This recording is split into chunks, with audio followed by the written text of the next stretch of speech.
अश्रूचे बांध फुटुनी हृदय येते भरुनी, झालं इतक्या लवकर निघुनी नव्हते स्वप्निले कधी कुणी. अजूनही विश्वास बसत नाही, कारण अजून वय झाले नव्हते, अजून खेळ संपला नव्हता, अजून पडदा पडला नव्हता. त्याआधीच त्याने एक्झिट घेतली. आज आपण सर्वजण एकत्र जमलो आहोत स्टीफन उर्फ राजेश ह्याच्या नंदखाल परिसरातील सर्व राजकीय व सामाजिक संघटनेतर्फे श्रद्धांजली वाहण्यासाठी ह्या शोकसभेसाठी जमलेल्या आपल्या सर्वांचे स्वागत. एक संवेदनशील, बिनधास, कर्तव्यनिष्ठ समाज कार्यकर्ता आपल्या ऐन उमेदीत आपल्यातून निघून गेला ही अतिशय दुःखद बातमी आहे. समाजासाठी त्याने दिलेले योगदान अमूल्य आहे.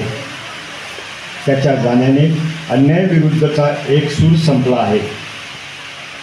आपल्या मागे किती पाठबळ आहे, किती उभे राहतील याची त्याने कधी तमा बाळगली नाही. तो स्वतःपेक्षा इतरांसाठी, समाजाच्या भल्यासाठी प्रश्न विचारित राहिला. त्यासाठी आपल्या परीने झटत राहिला. अन्यायाविरुद्ध आंदोलन चळवळीत सहभागी होत राहिला. वसईच नव्हे तर तलासरी, डहाणू, मोखाडा, जव्हार या विभागात गरीब, वंचित, उपेक्षित, कोळी व इतर गरजूंसाठी त्यांनी आंदोलने केली व त्याचे नेतृत्वही केले. शेवटपर्यंत तो एक सामान्य कार्यकर्ताच राहिला. आज युवकांची सामाजिक व राजकीय संवेदना बोथट होत असताना एक सामान्य असा हाडाचा कार्यकर्ता समाजाने आज गमावला आहे. जेव्हा कधी आंदोलन होतील त्यात सहजपणे सहभागी होणारा सामान्य कार्यकर्ता म्हणून स्टीफनची उणीव भासेल. आता समाजवादी पार्टीचे कार्यकर्ते व बेसिक कॅथलिक कोऑपरेटिव्ह बँकेचे माजी संचालक श्री पायस मचडो त्यांना श्रद्धांजली वाहतील. मित्रांनो, आज एका दुःखद प्रसंगाचे साक्षीदार होण्यासाठी आपण सर्व इथे जमलेलो आहोत. मृत्यू हे नैसर्गिक सत्य असलं तरी स्टीफनच्या जाण्याने आमच्यासारख्या चळवळीत काम करणाऱ्या कार्यकर्त्यासाठी फार मोठी उणीव तो ठेवून गेलेला आहे. नुसताच प्रास्ताविकामध्ये स्टीफनविषयी उल्लेख झाला.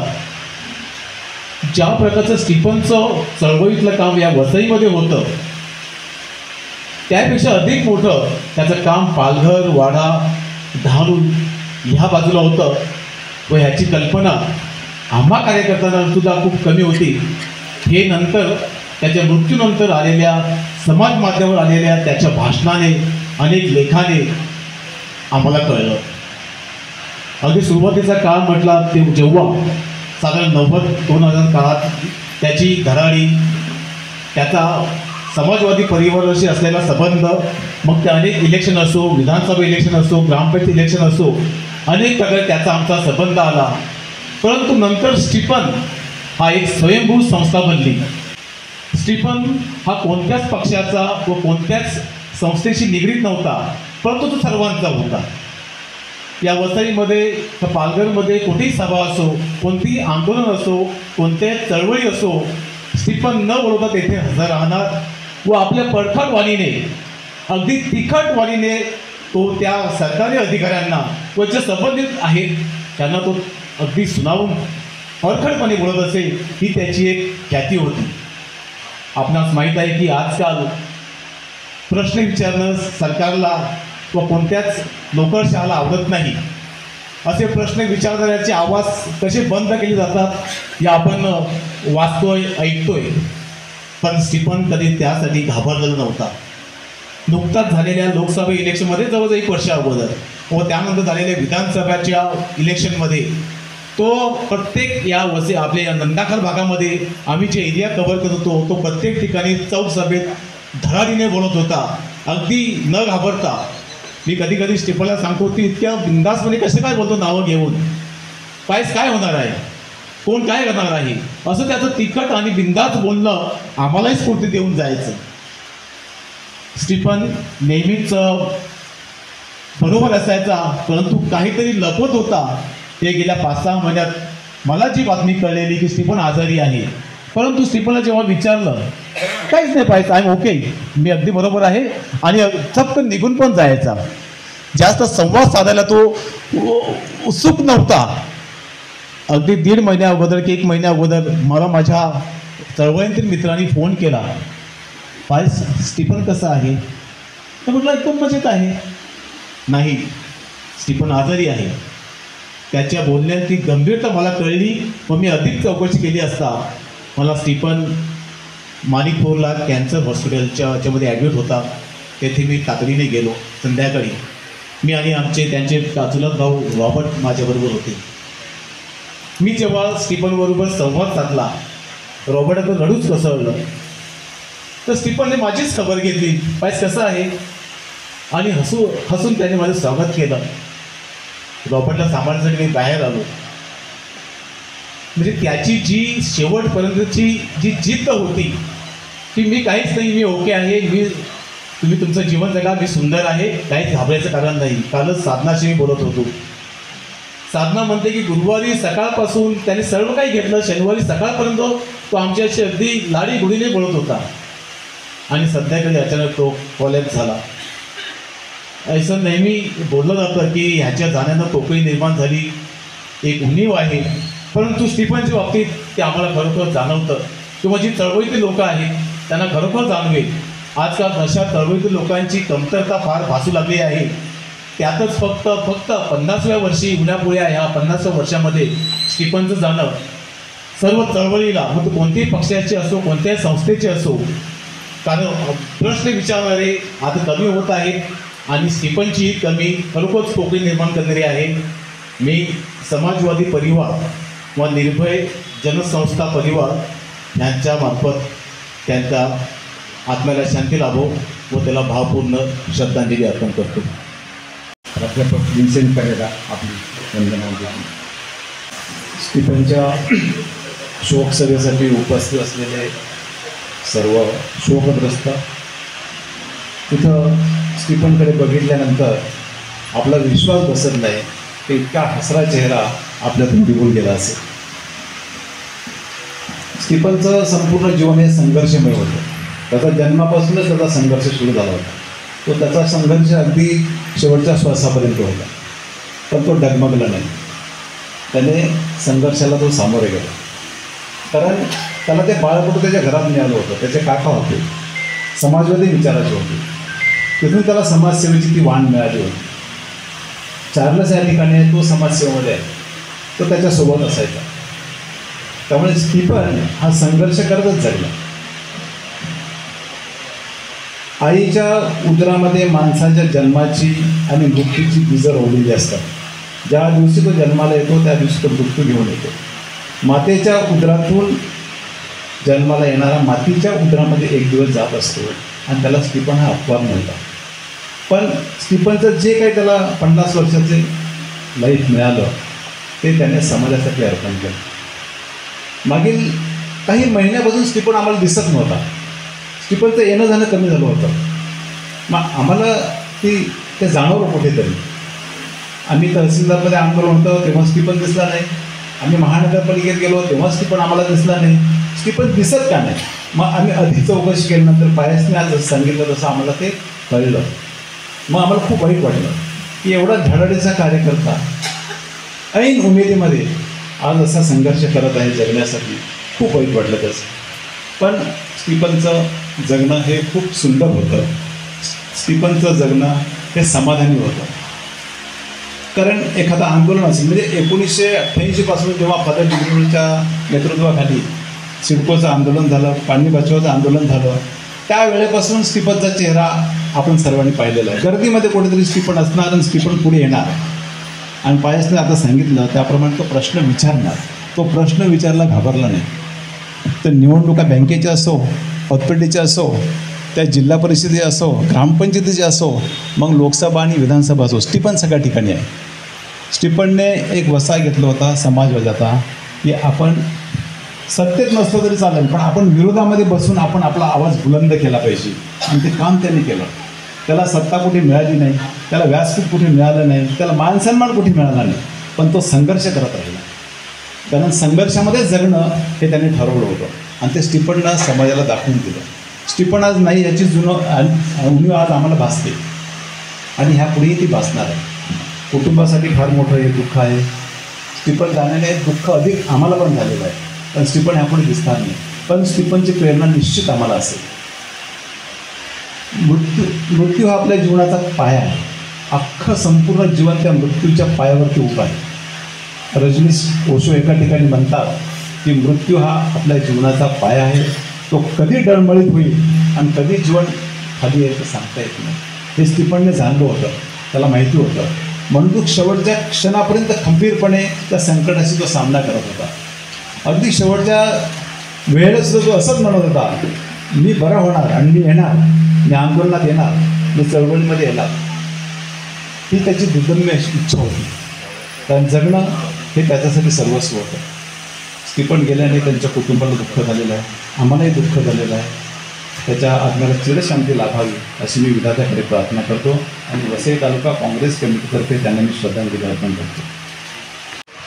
माजी उपसभापती बहुजन विकास आघाडीचे ज्येष्ठ नेते व कार्यकर्ते श्री डॉमिनिक रुमा यांना मी श्रद्धांजली वाहण्यासाठी विनंती करतो. आपले एक सहकारी राजेश आपल्यातून निघून गेलेले 2 दिवस झाले आणि त्यासाठी त्याला श्रद्धांजली वाहण्यासाठी उपस्थित असलेले सर्व गावकरी, नातेवाईक आणि खास करून त्यांचं कुटुंब यांचं शोकाकुलग्रस्त माझ्या बंधू भगिनींनो, फ्रान्सिस सरांनी आज एक लेख लिहिला आहे राजेशबद्दल आणि खरोखर त्याचा अनुभव आम्ही घेतलेला आहे.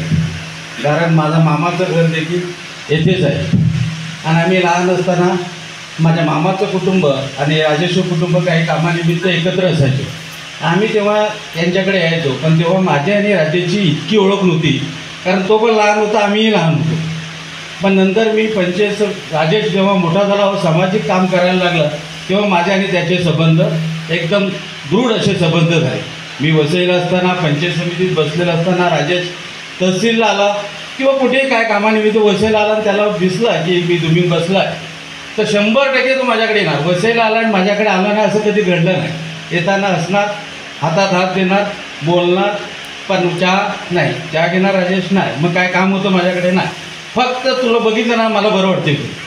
अशा हिशोबाने तो माझ्याकडे कायमच आहे. आणि त्यानंतर ते त्याचं येणं जाणं चालू राहिलं. दर 2 महिन्याला तो माझ्या घरी येणार, बसणार, माझ्याशी बोलणार, चर्चा करणार. आणि जास्त करून बँकेच्या बाबतीत जेवढी माहिती मला त्याच्याकडून मिळाली एवढी कोणाकडून मिळाली मला स्वतःला पण माहिती नसेल एवढी माहिती मी राजेशकडून शिकलो. काही तो माझ्यापेक्षा लहान जरी असला तरी काही गोष्टी त्याच्याकडून शिकण्यासारख्या आहेत. तसंच एकदा असं घडलेल्या गोष्टी आहेत. काही वसईला असताना काही जण आले, मला बोलते तुमच्याकडचं तो स्टिफन डिमेलो आणि आम्ही सांगितलेलं काम चांगल्या पद्धतीने केलं. मी बोललो कोण स्टिफन डिमेलो, मी ओळखत नाही. कारण राजेश ह्या नावानेच आम्हाला परिचित होता. स्टिफन हे मला आत्ता कळलं, कारण ॲक्च्युली त्याचं नाव स्टिफन होतं, पण तेव्हा माहीत नव्हतं. आम्ही राजेश ह्या नावानेच त्याला ओळखत होतो. असा तो दर 2 महिन्यात, म्हणजे आता तुम्हाला म्हणजे सांगण्याची गोष्ट अशी आहे की एक झाले 2-4 वर्ष झाले असतील माझी अशी तब्येत थोडीशी अशी, मी बाहेर फिरत नव्हतो, 2-4 दिवस घरात होतो. हा राजेश मला जसं आपल्याकडची ज्येष्ठ मंडळी घरी खायला घेऊन जाते तसं मला खायला बांधून घेऊन घरी आलं. मी बोललो हे काय आणलं आहे? ते बोलते तुझी तब्येत बरी नाही, तू 2-3 दिवस बाहेर नाही गेलो म्हणून दररोज येतो, ते कामासाठी येतो. आज जे आला आहे ना तुझ्या खबरेला आलं आहे बोलतो. आणि म्हणून त्या राजेशच्या बाबतीत आमच्या कुटुंबात त्या खाण्यावरून नाव पडलं. मग कधी विषय निघाला राजेशचा, तो कोण तसाचा जो मला याला खायला घेऊन, असं हे राजेशचं. त्यानंतर आता आजारी झाल्यानं माझ्या लक्षात आल्यानंतर 2 का 3 महिने अगोदर तो माझ्याकडे आलेला. 3 महिने अगोदर म्हणजे आजार होऊन परत बरं झालं माझ्याकडे आला, बसला. मला त्याने कुठून तरी बघितलं, गाडी घेऊन घरी आला आणि मला सांगतं काम आहे. बरं हां बोल. बरं तुझी तब्येत बरोबर नव्हती ना? नाही मी ठणठण आहे, आपल्याला परत कामाला लागायचं आहे. ह्या कामासाठी म्हणजे लोकांच्या कामाच्या धडपडीसाठी तो कायमचा, स्वतःचं वैयक्तिक काम घेऊन कधी तो माझ्याकडे आला नाही, पण लोकांचं काम घेऊन तो कायमचा माझ्याकडे काही असो म्हणजे कोणाही कोणत्याही पक्षाचा कोणत्याही विषयाचा त्याचे विचारसरणी त्याचा पक्ष जरी अलग असला की काही असला तरी तो कधी पण माझ्याकडे येऊन माझं काम किंवा त्याचं काम असेल असा राजेश आपल्यातून निघून गेलेला आहे. मी माझ्या कुटुंबातर्फे फॅमिलीतर्फे त्याला श्रद्धांजली वाहतोय आणि त्याचप्रमाणे त्याचे नातेवाईक त्यांच्या बहिणी यांना जो दुःखाचा डोंगर कोसळल्यात त्यांना ते सामर्थ्य त्यांना प्रभू परमेश्वराने हीच माझी त्याला श्रद्धांजली असेल. आता स्वाभिमानी वसईकर संघटनेचे व प्रबोधन प्रतिष्ठानचे सचिव श्री प्रशांत अजय रॉड्रिक्स त्याला मानवंदना वाहते.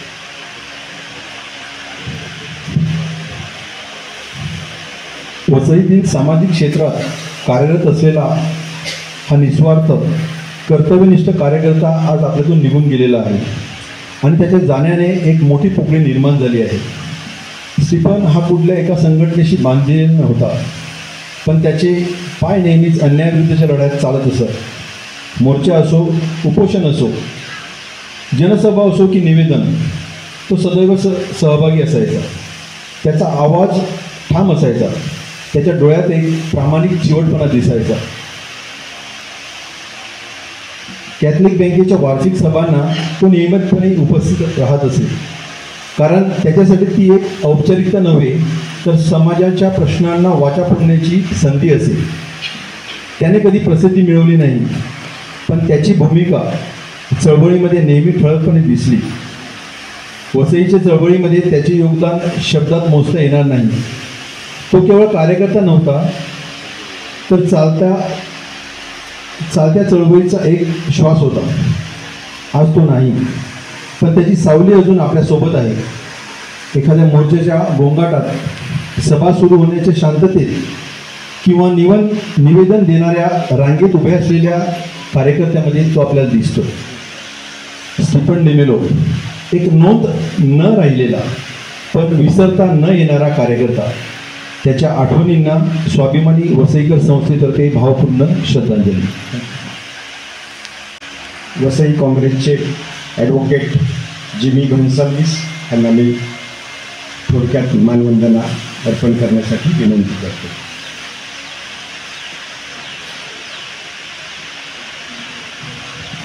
स्टीफनसाठी आज त्यांना श्रद्धांजली देण्यासाठी जमलेले सगळे आपले ग्रामस्थ, त्यांचे बहिणी, कुटुंबीय व वसईभरातले आपले सामाजिक राजकीय चळवळीतले नेते, कार्यकर्ते व व्यक्तिमंडळी, आज माझ्यासारख्याला स्टीफनची श्रद्धांजलीच्या भाषणासाठी इथे उपस्थित राहणं म्हणजे माझ्यासाठी खूप खंताची गोष्ट आहे की स्टीफन उद्या 50 वर्षात असा निघून जाईल याची आम्ही कधी कल्पना केलेली नव्हती. आता माझ्या अगोदर पायस बोलला, आपले प्रोफेसर विन्सेंट बोलले. स्टीफन हा 2003ला माझ्या संपर्कात आलेला होता. माणिकपूर अर्बनचं निवडणूक होती आणि त्याच्यामध्ये स्टीफन उभा होता. म्हणजे साधारणतः 20-22 वर्ष झाली आणि तो एका पॅनलमध्ये उभा होता ज्याला आम्ही सपोर्ट केलेला होता. आणि स्टीफनसाठी तेव्हा मी इथे वटाळच्या शाळेजवळ येऊन आम्ही अख्खा दिवस त्याच्यासाठी काम केलेलं होतं. आणि तेव्हा स्टीफन निवडून आला नव्हता, पण स्टीफनची धडपड ही तेव्हापासून त्याची आणि माझी दोस्ती झालेली होती. आणि प्रत्येक गोष्टीत तो इथून जेव्हा निघेल तेव्हा आमच्या घासातून माझ्या घरी यायचा. मी जसा राजकारणात पुढे होत गेलो तसा स्टीफन माझ्यासोबतच राहत गेला. आता इथे जसं सांगितलं की स्टीफनने कोणता झेंडा घेतलेला नव्हता, पण वसईतल्या प्रत्येक कुठेही चळवळ असेल, कोणावरही अन्याय झालेला असेल तर स्टीफन तिथे पोचायचा.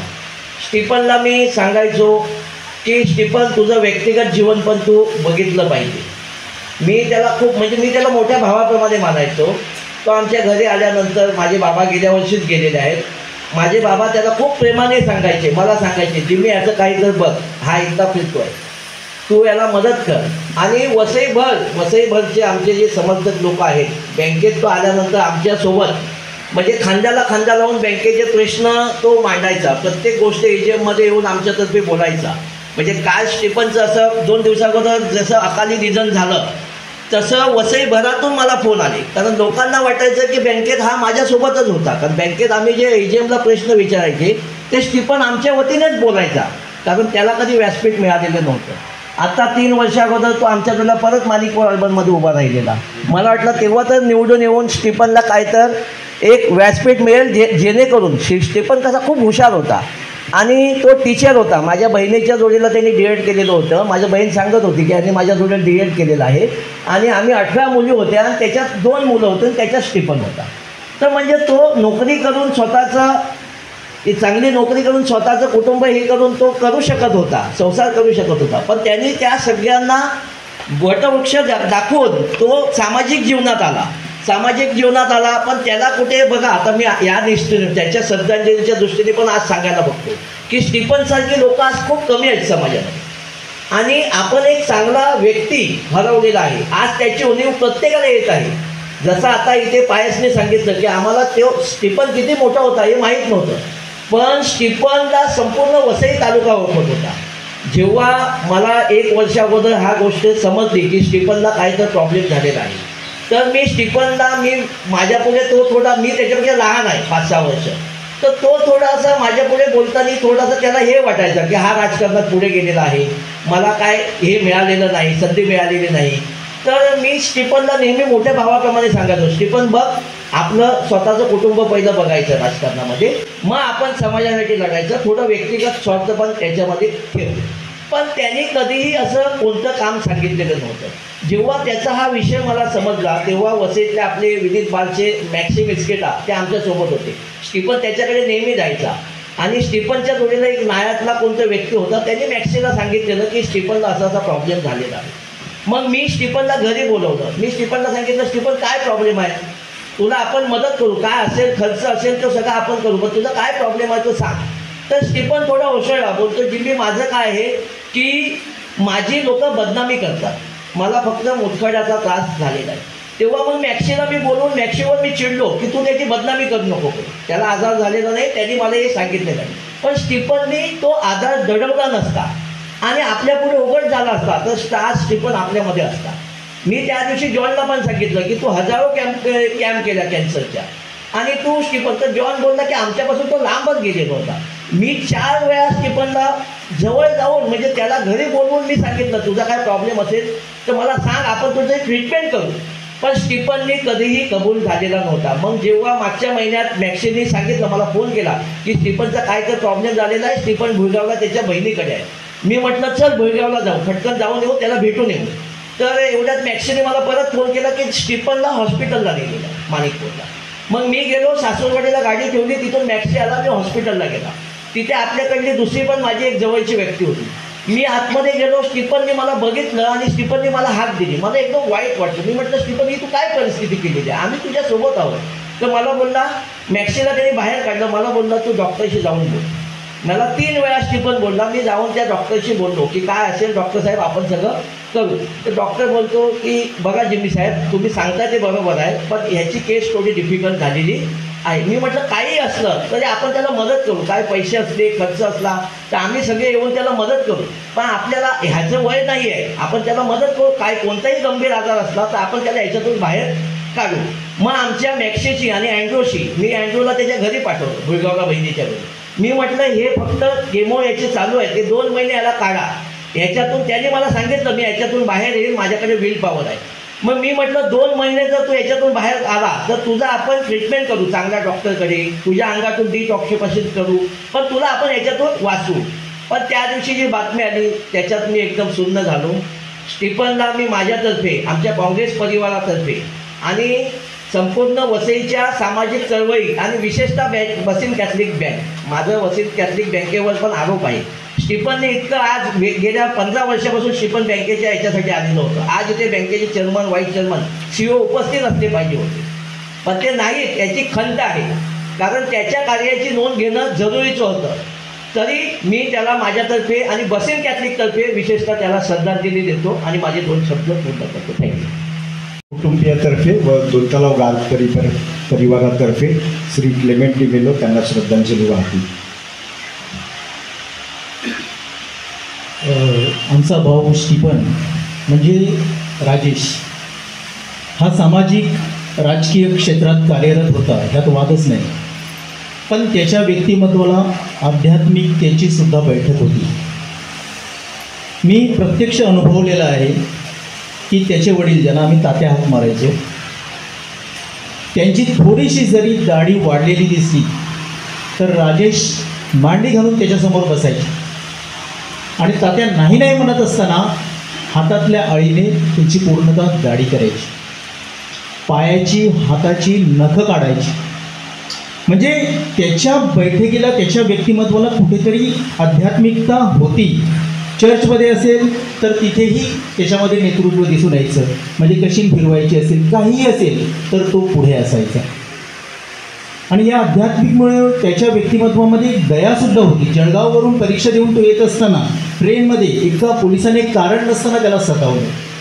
तेव्हा त्या पोलिसाचा बक्कल नंबर, त्याचं नाव ह्यांनी नोंद करून घेतलं आणि हा थेट आयुक्त राकेश मारियापर्यंत पोहोचला. राकेश मारियाने ह्याला फोन करून बोलावलं आणि त्या पोलिसाचा बक्कल नंबर त्याच्याकडे होता, त्यालाही बोलावलं. राकेश मारियाने याला आतमध्ये बोलावलं, पोलीस बाहेर होता, पण ह्याला येताना बघून तो थरथर कापू लागला.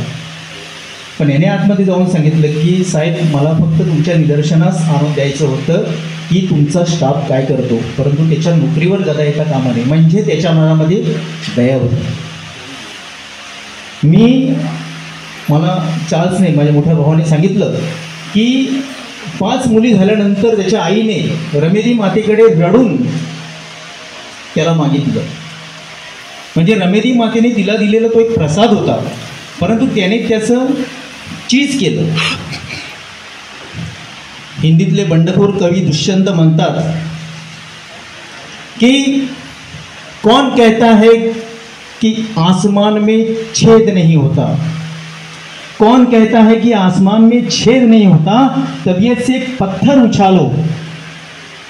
कोण सांगते की आकाशामध्ये छिद्र पडू शकत नाही आकाशाला, पण तुम्ही एक दगड जो भिरकवाल तो ताकदीने भिरकवाल. ती ताकद त्याच्यामध्ये होती. जेव्हा तो बँकेच्या संचालक पदासाठी उभा राहिला तेव्हा तो माझ्याकडे आला, त्याने लिहिलेलं मला दाखवलं. म्हणून तो रमेश, याच्यात काही करेक्शन असेल तर कर. मी ते केलं आणि मी कदाचित माझ्या मनाचं कमकुवतपणा असेल, मी त्याला सांगितलं की राजेश, तुल्यबळ किंवा प्रतिस्पर्धी सामर्थ्यशाली आहेत, तुझ्या पाठीशी किती लोक आहेत मी जाणतो. त्याने मला एकच सांगितलं, रमेश, मी परिणामाची पर्वा करत नाही, आणि जो परिणामाची पर्वा करत नाही तो इतिहास घडवतो. त्याने कधीच यश अपयश याची पर्वा केली नाही. शेवटचं त्याचं एक उदाहरण मी तुम्हाला सांगतो की करोना काळ सुरू झाला होता. मी माझ्या मुलांना ऑनलाईन शिकवत होतो. आम्हाला शाळेतून सांगितलं होतं की मुलांना मोटिवेट करा. म्हणून मी मुलांना सांगत होतो की ज्या चायनातून हा करोना आला त्या चायनामध्ये एक म्हण आहे की संकट ही संधी असते. ह्या करोना काळामध्ये याचं ऑफिस बंद असताना ह्याने बघितलं की शेतकऱ्याचा माल म्हणजे केळीचे घड किंवा इतर काय असेल ते पडून असते आणि ज्यांना आवश्यकता आहे त्याच्यापर्यंत पोहोचत नाही. म्हणजे दोघेही एकमेकांशी संपर्क साधू शकत नाही. तेव्हा ह्याच्याकडे मारुती व्हॅन होती. त्या मारुती व्हॅनमध्ये त्याने आजूबाजूच्या शेतकऱ्यांचं सगळं शेतमाल भरून तो विरारला जाऊन घेऊन जायचा. म्हणजे बोलणं सोपं आहे की कुठल्याही कामाची लाज वाटू देऊ नका, परंतु साक्षात ती भूमिका वठवणे महाकठीण आहे. आणि त्याने ते साक्षात प्रत्यक्षात करून दाखवलं. म्हणजे मला एकच सांगायचं की तो झंझावात होता. त्याला झंझावाताला आपण एखाद्या बाटलीमध्ये किंवा बंद करून ठेवू शकत नाही. त्याच्या पायालाच नियतीने एक चक्र बांधलं होतं की तो एका जागेवर स्थिर राहणारच नाही. म्हणून त्याने सामाजिक कार्य, राजकीय कार्य, आध्यात्मिक सगळीकडे त्याने हजेरी लावली. परंतु शेवटी जो त्याचा मृत्यू झाला त्या मृत्यूशीही तो झुंजला आणि खरी झुंज काय असते ती त्याने दाखवून दिली. आज मी माझ्या कुटुंबातर्फे, आपल्या गावातर्फे, तो नेहमी मला सांगायचं की आपल्या गावाने मला खूप प्रेम दिलं आहे, खूप प्रोत्साहन दिलं आहे, खूप पाठिंबा दिला आहे. त्या गावातर्फे मी त्याला श्रद्धांजली वाहतो आणि परमेश्वर त्याला त्याच्या स्वर्गीय राज्यात सुखाने ठेवू ही मी त्याच्याकडे प्रार्थना करतो.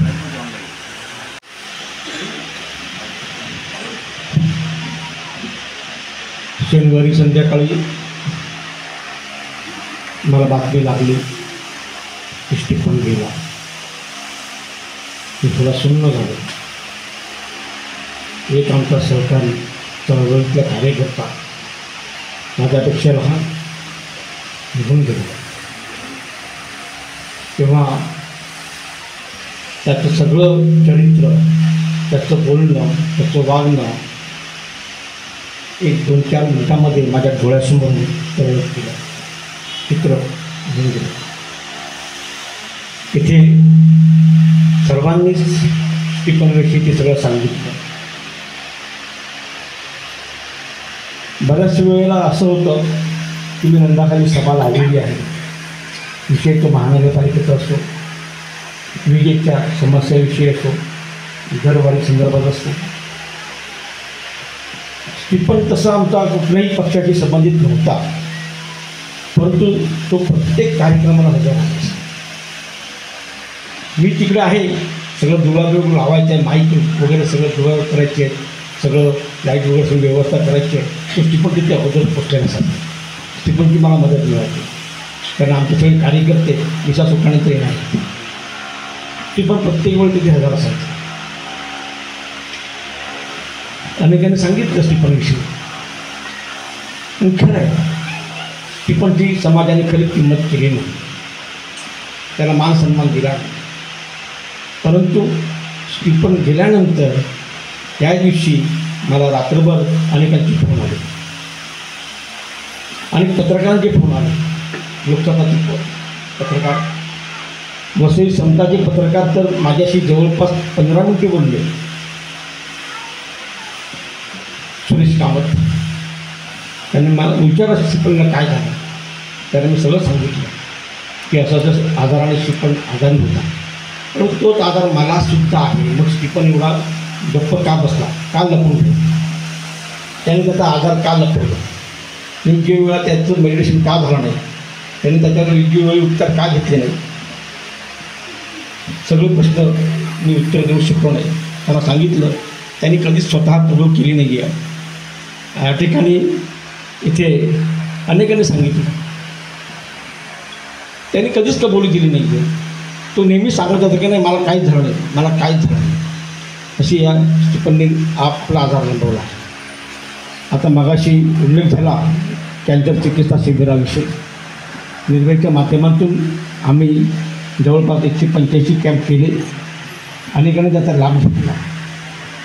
परंतु आपल्या लोकांमध्ये एक वाईट सवय आहे, मी स्पष्टच बोलते बाबतीमध्ये, कोणाला सांगायचं नाही, कोणाला बोलायचं नाही, यायचं नाही आहे, जायचं नाही आहे. जर आम्ही कॅम्प लावतो तर तुम्ही या ना, पुरुष तर कधी जायचे नाही आहेत. कॅन्सरचं प्रमाण दिवसेंदिवस समाजामध्ये वाढत चाललेलं आहे आणि कॅन्सर हा तेव्हा बरा होऊ शकतो जर प्रथम आपल्याला समजलं तर. आणि समजत नाही आपल्याला कॅन्सर आहे माणसाच्या शरीरामध्ये बळावळ असतो, पण समजत नाही आपल्याला. तो समजतो तेव्हा वेळ टळलेली असते.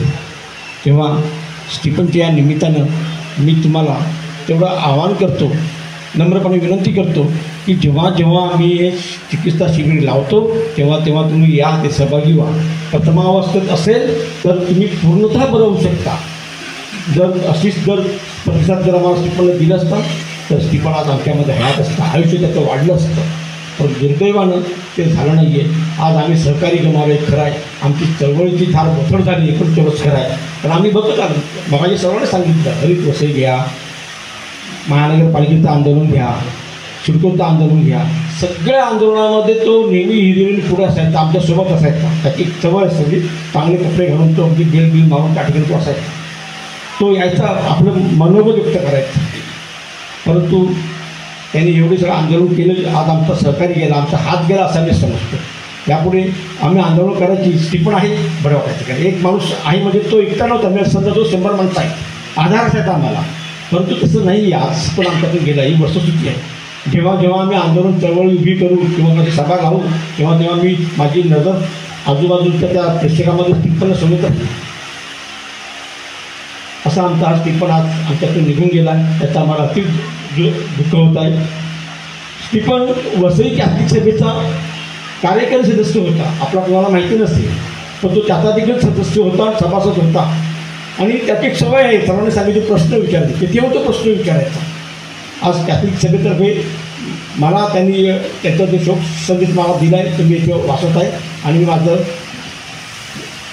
भाषण आपलं स्नेहवंदे डिमोलो कुटुंबियासाठी नंदाकर. स्वर्गवासी स्टीफन आपल्या सर्वांचा प्रिय, समाजाचा आवडता, अकाली आपल्यामधून देवारी गेला. आपल्या कुटुंबावर दुःखाचा डोंगर कोसळला. स्टीफनचा मृत्यू स्वीकारण्यास आपणास मनोधैर्य मिळावे. त्याच्या दानाने आपल्या कुटुंबात निर्माण झालेली पोकळी भरून काढण्यास आपणास मनोधैर्य लाभावे ही ईश्वरचरणी प्रार्थना. वसई कॅथलिक सभा तुमच्या संवेदना जाणते व तुमच्या दुःखात सहभागी होते. स्टीफनसाठी व तुमच्यासाठी आमच्या प्रार्थना. आमचे नम्र थॉमस नोरिस, जस्ली गोन्साल्विस, जॉन परेरा, लुकास परेरा, सिंडी मोराईस, परत एकदा स्टीफनला स्वर्गीय सुख लाभो ही परमेश्वराकडे प्रार्थना करून मी माझे श्रद्धांजलीचा कार्यक्रम आटपतो. पतकेडीकडून शोक संदेश. स्वर्गवासी स्टीफन राजेश जोकिम डिमेलो यांच्या कुटुंबियांना भावपूर्ण श्रद्धांजली. तो हसरा चेहरा, नाही कोणाला दुखवले, मनाचा तो भोळेपणा, नाही केला मोठेपणा, सोडूनही गेला अचानक, नव्हती कोणालाही जाण, पुन्हा परतून यावी हीच कुटुंबियांची अपेक्षा. स्वर्गवासी स्टीफन जोकिम डिमेलो, राहणार 2 तलाव नंदापाल, वय वर्ष 50, ह्यांस अल्पशा आजाराने देवाज्ञा झाली. त्यांच्या कुटुंबियांच्या दुःखात एकता सहकारी पतपेढीचे सर्व संचालक मंडळ, कर्मचारी वर्ग व हितचिंतक सहभागी आहोत. परमेश्वर त्यांच्या आत्म्यास चिरशांती देवो हीच परमेश्वर चरणी प्रार्थना. धन्यवाद. संचालक मंडळ, एकता सहकारी पतपेढी मर्यादित, शिरलय, आगाश.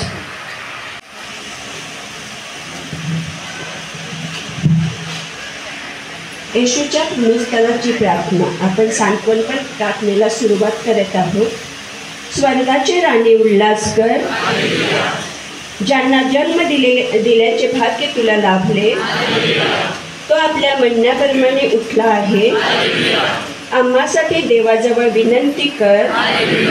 हे कुमारी मरिये, आनंद व उल्हास कर, कारण प्रभू खरोखर उठला आहे. आपण प्रार्थना करूया. हे परमेश्वरा, तुझा पुत्र आमचा प्रभू येशू ख्रिस्त ह्याच्या पुनरुत्थानाने तू सर्व जगाला आनंदित केलेस. त्याची माता कुमारी मरिया हिच्या विनंतीमुळे आम्हाला अनंत जीवनाचा आनंद मिळावा अशी कृपा कर. ही प्रार्थना आम्ही आमच्या प्रभू ख्रिस्ताद्वारे करतो. बसून आपलं गायन असेल. आज मी शरण तुला प्रभू आलो, आज मी शरण तुला प्रभू आलो. दीन दयाळा दर्शन दे रे, दीन दयाळा दर्शन दे रे.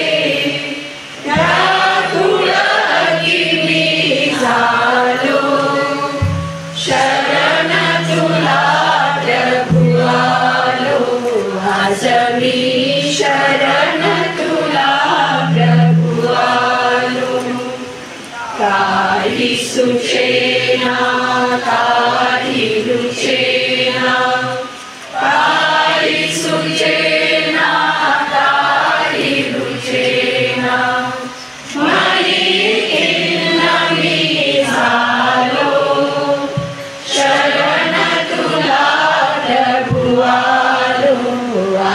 मी शरण तुला प्रभू आलो. प्रिय बंधू भगिनींनो, मनुष्य ज्यावेळी जन्माला येतो त्यावेळी तो आपल्याबरोबर मरणसुद्धा घेऊन येतो. कोणीही त्याला अपवाद नाही. म्हणजेच प्रत्येकाला मरण हे अटळ आहे. डिमेलो कुटुंबातील ख्रिस्तवासी स्टीफन डिमेलो ह्यांचे 2 दिवसापूर्वी दुःखद निधन झाले. परमेश्वराने त्यांना चिरशांती द्यावी आणि त्याच्या कुटुंबाचे सर्व परीने सांत्वन करावे म्हणून निर्माणकर्त्या परमेश्वराला विनवूया. प्रभू शब्द, प्रभूची वचने आत्मा आणि जीवन आहेत. आपल्या ह्या दुःखाच्या प्रसंगात आपल्याला आधार व दिलासा देणारे परमेश्वराचे शब्द आता ऐकूया. रोमकरास पत्र यातून घेतलेले वाचन. आपण जित्यांत ख्रिस्त येशूमध्ये बाप्तिस्मा घेतला, तित्यांत त्याच्या मरणात बाप्तिस्मा घेतला. यावर्षी तुम्हाला अजाण आहे काय? तर मग आपण त्या मरणातील बाप्तिस्मा समयी त्याच्याबरोबर पुरले गेलो, यासाठी की ज्याप्रमाणे ख्रिस्त पित्याच्या गौरवाने मेलेल्यांतून उठला, त्याचप्रमाणे आपणही नवीन प्रकारच्या जीवनात चालावे. कारण जर आपण त्याच्या मरणाच्या प्रतिरूपाने त्यांच्याशी संयुक्त झालो आहोत, तर त्याच्या उठण्याच्याही प्रतिरूपाने त्याच्याशी संयुक्त हो. हे आपल्याला ठाऊक आहे की हे पापाचे अधीन असलेले शरीर नष्ट होऊन आपण यापुढे पापाचा दास्य करू नये. म्हणून आपल्यातील जुना मनुष्य त्याच्याबरोबर वधस्तंभावर खेळला गेला. कारण जो कोणी मेला तो पापांच्या दोषापासून मुक्त होऊन नीतिमान ठरला आहे. आपण ख्रिस्ताबरोबर मरण पावलो असल्यास त्याच्याबरोबर जिवंतही राहू असे आपला विश्वास आहे. आपणास ठाऊक आहे की मेलेल्यांतून उठला ख्रिस्त यापुढे मरत नाही, त्याच्यावर यापुढे मरणाची सत्ता चालत नाही. कारण तो मरण पावला आहे, तो पापाला एकदाच मरण पावला. तो जगतो, तो देवासाठी जगतो. तसेच तुम्हीही येशू ख्रिस्तामध्ये स्वतःला पापाला मेलेले खरे, पण देव प्रित्यर्थ जिवंत झालेले असे माना. प्रभूचा शब्द. देव माझा मेंढपाळ, माझा घरी तो सांभाळ. देव माझा मेंढपाळ, माझा घरी तो सांभाळ. तोची प्रेमे चालवितो, राम्य कुलनात नेतो. कुलनात मला सारी, तान भूक दूर सारी. देव माझा मेंढपाळ, माझा करीतो सांभाळ. श्रद्धांजली. देवाचा शब्द मानवाचे सांत्वन करतो, दुःख हलके करतो. मानवाचे सांत्वनपर शब्द देखील दुःखी माणसाला दिलासा देतात. आता ख्रिस्तवासी स्टीफन डिमेलो यांच्या जीवनाचा थोडक्यात आढावा घेऊन त्यांना श्रद्धांजली वाहतील.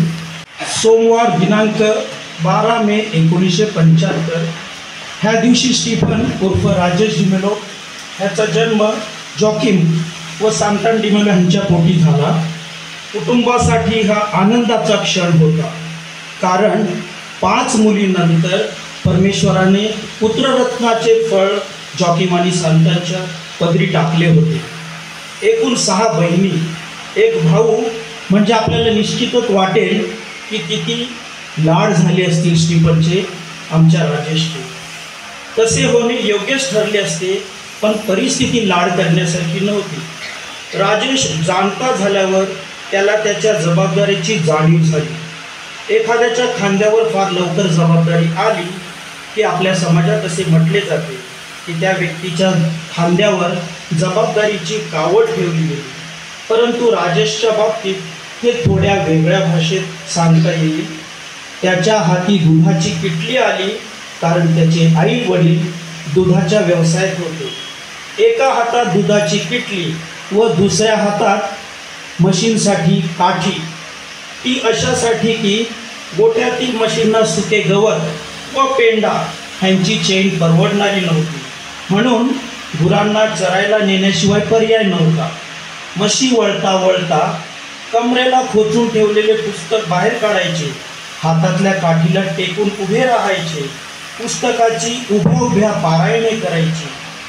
दुपारच्या वेळेला गावातील मित्रांसोबत चिंचेच्या झाडाखाली विटीदांडू खेळत असताना, खेळ अगदी ऐन रंगात आला असताना त्याला त्याच्या आईची सांतांची हाक यायची. हाक आली की आत्ता येतो, नंतर येतो, किंवा तुला आत्ताच हाक मारायची होती का, अशी चैन त्यावेळेला परवडण्यासारखी नव्हती. हाक आली, हातातला विटीचा दांडू तिथेच टाकून घरी पळत जायचे. ज्या हातात दांडू पकडला होता त्या हातात दुधाची किटली पकडायची व दुसऱ्या हाताने सदऱ्याची बटणे घालत घालत अर्नाळा बस पकडायला बस स्टॉपवर जायची. एकाच वेळेला शाळा आणि एकाच वेळेला कामं ही त्याच्या बाजवीला पुचलेली होती. अर्नाळातून दूध विकून आल्यावर सोबत येताना संध्याकाळची जेवणासाठी मावरंसुद्धा तो घेऊन येत असे. तर त्याचे शालेय शिक्षण सेंट जोसेफ शाळेत पुस्तकी विद्यार्जन आणि परिस्थितीच्या शाळेत अनुभवार्जन. जोडोनिया धन उत्तम व्यवहारे, उदास विचारे वेच करी, ह्याचा धडा बालपणीच त्याच्या मनाने परिस्थितीच्या शाळेत गिरवायला सुरुवात केली होती. बालपणापासूनच जबाबदारीची जाणीव असल्याने तो खेळात रमला तरी घार उडते आकाशी, नजर तिची पिलापाशी. त्याची नजर कुटुंबाकडे होती. बालपणापासून प्रचंड ऊर्जा घेऊन तो जन्माला आला होता. काय करू आणि किती करू, कसे करू, ह्यासाठी त्याचे हात नेहमी शिवशिवायचे. गरिबीच्या दलदलीतून बाहेर पडण्यासाठी हातपाय मारणे सुरूच होते आणि त्याचाच परिणाम म्हणून शालेय शिक्षण व्यवस्थित पूर्ण केले. महाविद्यालयीन शिक्षण पूर्ण झाल्यावर पुढे BPEd व MPEd करून तो एका अनुदानी शाळेत रुजू झाला. परंतु महत्त्वाकांक्षांचे आभाळ एवढे मोठे होते की त्यात भरारी घेण्यासाठी नोकरीचे पंख त्याला दुबळे वाटत होते. शिवाय राजकारण व समाजकारण याची प्रचंड आवड असल्यामुळे तो लवकरच नोकरीपेशातून मुक्त झाला. सामाजिक कार्यक्षेत्रात किंवा राजकीय कार्यक्षेत्रात वावरताना त्याला कायद्याच्या ज्ञानाची गरज भासू लागली व त्याने लॉ कॉलेजला ॲडमिशन घेऊन कायद्याचे संपूर्ण शिक्षण पूर्ण केले आणि मग पूर्ण वेळ स्वतःचा उद्योग सांभाळून उरलेला वेळ तो सामाजिक कार्यासाठी देऊ लागला. जिथे अन्याय असेल, विषमतेविरुद्ध लढा असेल, तिथे हजर राहून त्याने त्या अन्यायाविरुद्ध निघालेल्या आंदोलनाला, विषमतेविरुद्ध निघालेल्या मोर्चाला साथ दिली. कधी नेतृत्वही केले. प्रचंड ओळखी पाळखी, रंकापासून रावासोबत त्यांची उठबैस, बेधडकपणा हा जन्मजात गुण व ह्या गुणांच्या बळावर यशोशिखर गाठत असताना त्याला नियतीने अचानक आजाराच्या खिंडीत पकडले. नियती त्याला जायबंदी करू पाहत होती, परंतु तो सुद्धा धीराने तिला हरवू पाहत होता अहोरात्र. पण शेवटी नियतीच ती.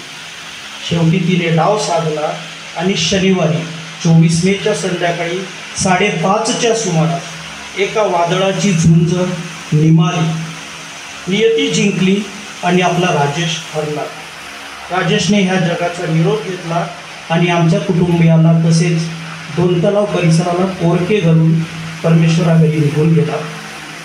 स्वर्गवासी राजेशच्या आत्म्याला चिरशांती मिळावी हीच हृदयापासून श्रद्धांजली.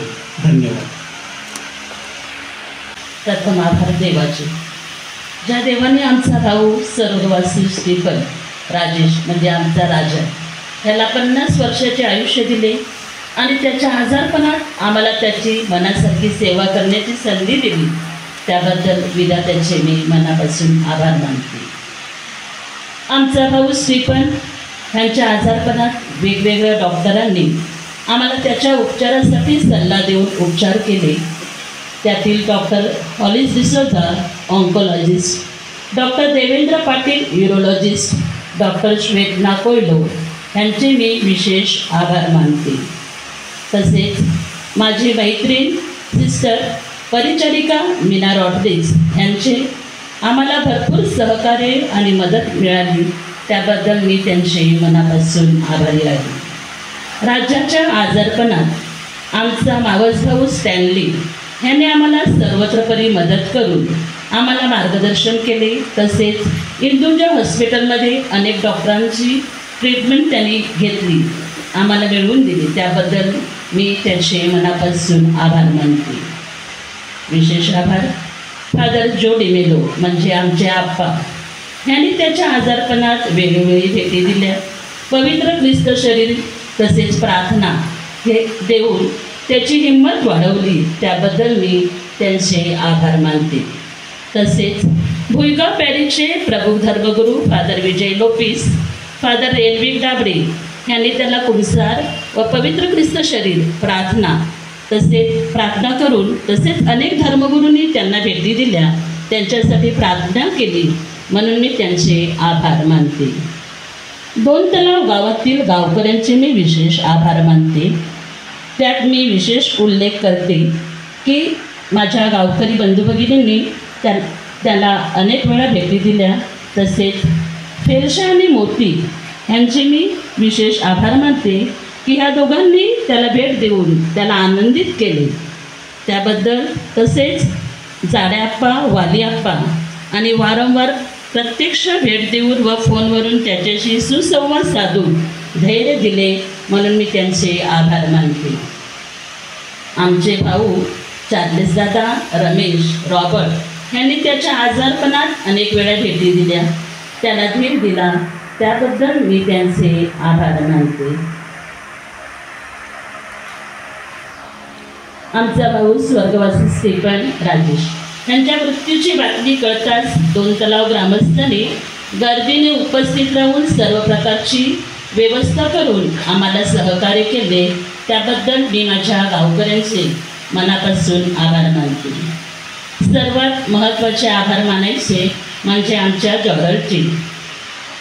राजाच्या आजारपणात त्याला सुसज्ज ठिकाणी ठेवून त्याची सेवा उत्तम प्रकारे करण्यासाठी त्याने आपले घर खुले करून दिले, म्हणून मी त्याला धन्यवाद देते. सर्व नातेवाईक, मित्रमंडळी तसेच प्रत्यक्ष अप्रत्यक्षरित्या सहकार्य करणाऱ्या सर्वांचे मी मनापासून आभार मानते. तसेच आजच्या ह्या श्रद्धांजलीसाठी उपस्थित राहिलेल्या सर्व गावकऱ्यांचे, नातेवाईकांचे तसेच विशेष करून धर्मगुरूंचे मी मनापासून आभार मानते. कळत नकळत कोणाचे आभार मानायचे राहिले असतील तर मला समजून घ्या.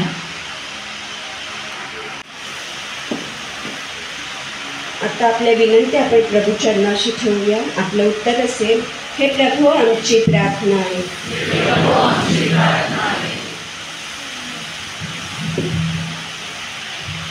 मरण हा जीवनाचा अंत नाही, तर नव्या जीवनाची पहाट आहे. हा आत्मविश्वास आपणास देणारे आपले पोप लिओ 14वे, बिशप थॉमस डिसोजा, सर्व बिशप, धर्मगुरू यांना प्रभूची कृपा मिळावी, म्हणून आपण प्रार्थना करूया. ख्रिस्तवासी स्टीफन डिमेलो यांच्या हातून घडलेल्या अपराधांची परमेश्वराने क्षमा करून त्यांच्याकडून घडलेल्या दयेची सत्कृत्ये जमेस धरून परमेश्वराने त्यांना चिरशांती व स्वर्ग राज्यातील वरदान द्यावे, म्हणून आपण प्रार्थना करूया. स्टीफन डिमेलो यांच्या कुटुंबातील प्रत्येक व्यक्तीला या दिवसात सांत्वनाची गरज आहे. ह्या दिवसात परमेश्वराने त्यांचे सांत्वन व संरक्षण करावे, म्हणून आपण प्रार्थना करूया. स्वर्गवासी स्टीफन डिमेलो यांच्या कुटुंबातील व दोन तलाव गाव परिवारातील व इथे हजर असलेल्या सर्वांच्या कुटुंबातील व आपल्या धर्मग्रामातील मृत भाविकांना शांती, सुख व चिरप्रकाश लाभावा, म्हणून आपण प्रार्थना करूया. थोडा वेळ शांत राहून आपल्या वैयक्तिक, कौटुंबिक तसेच ह्या गाव परिवाराच्या गरज पूर्ण व्हावे, म्हणून आपण प्रार्थना करूया.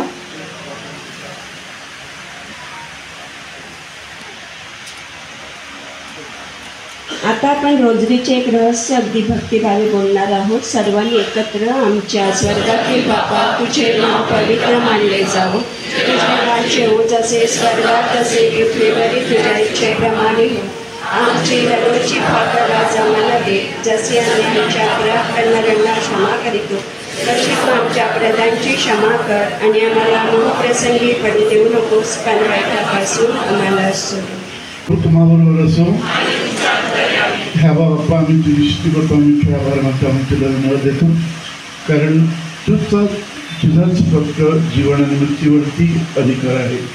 तूच माणसाला धर्तीवरती पाठवतोस आणि तूच योग्य वेळी त्यांना स्वतःकडे बोलावून घेतो. तुझ्या पुत्राला स्टीवनला तूच या घरामध्ये पाठवलं. 50 वर्षाचं चांगलं जीवन त्यांना दिलं. त्यांचं जीवन घडवलं त्यांनी खूप चांगल्या प्रकारे समाजसेवा केली.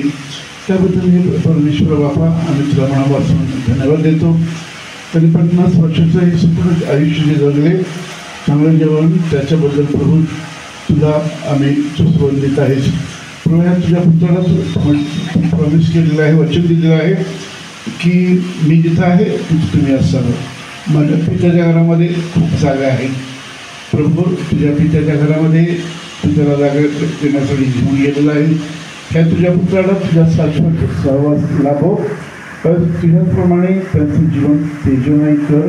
तुझ्या संतगणांचा सहवास सोबत सतत काळा लाभो. प्रभू जेव्हा लाजर स्मरण पावलं तेव्हा मार्था आणि मेरी या त्यांच्या वहिनीचं संपन्न केलं. त्याचप्रमाणे ह्या स्टीफनच्या मृत्यूमुळं प्रभू ज्यांना दुःख वेदना झालेल्या आहेत त्यांच्या विशेष करून त्यांच्या बहिणी कुटुंबीय आणि सगळे मित्रमंडळी नातेवाईक त्या सगळ्यांना प्रभू तुझ्या सांत्वनाचा आत्मा तू त्यांना दे. तुझ्या शब्दाने त्यांचं सांत्वन कर.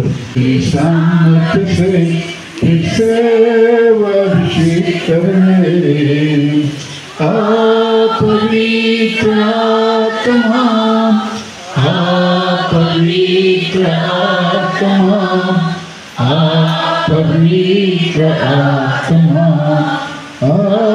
पवित्र आत्मा, पवित्र आत्मा, पवित्र सर्वशक्तिमान परमेश्वर पिता पुत्र आणि पवित्रात्मा आपल्या सगळ्यांना आशीर्वादित करो. आपल्या बंधूच्या जीवनाबद्दल प्रभूचा गौरव असो. आपण सदा सर्वदा जय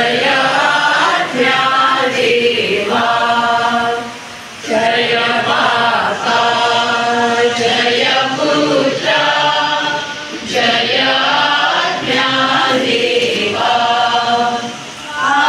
आशीर्वाद कृपेचा आम्हाला द्यावा.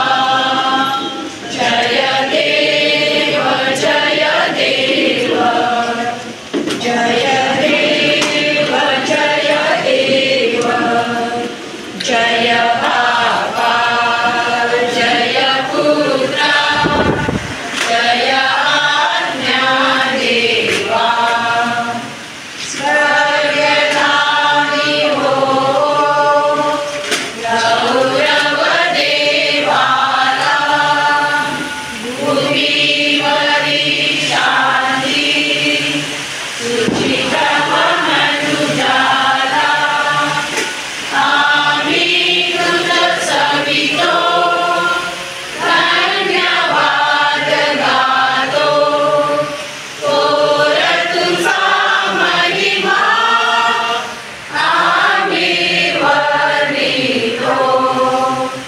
जय देव, जय देव, जय देव, जय देव, जय बाबा, जय पुत्र, जय देवा.